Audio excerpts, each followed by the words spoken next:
रोजगार हमी योजनेअंतर्गत फळबाग योजना राबवण्यासाठी राज्य सरकारनं आगामी अर्थसंकल्पात भरीव तरतूद करावी, त्यासाठी केंद्र शासन आवश्यक ती मदत करेल असं केंद्रीय कृषी मंत्री शरद पवार यांनी म्हटलं आहे।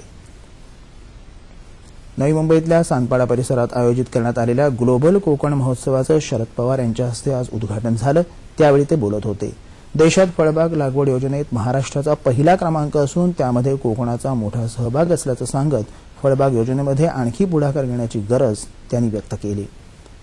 भारत अन्नधान्य उत्पादनात स्वयंपूर्ण असून गेल्या वर्षी 3,32,000 कोटी रुपयांची गहू, तांदूळ, साखर आणि कापसाची निर्यात झाली असल्याचं पवार यांनी यावेळी सांगितलं। कोकणाच्या विकासासाठी मत्स्य व्यवसाय, पर्यटन, उद्योग याबरोबरच वीज उत्पादनालाही अधिक गती मिळणं आवश्यक आहे, असं पवार यावेळी म्हणाले। मत्स्योत्पादनाच्या माध्यमातून कोकणाला आर्थिक उत्पन्न वाढवण्याची चांगली संधी असल्यानं उत्तम प्रकारच्या जेटी या परिसरात बांधल्या पाहिजेत, त्यासाठी कृषी योजनेतून अर्थसहाय्य देता येईल, असं पवार यांनी यावेळी सांगितलं।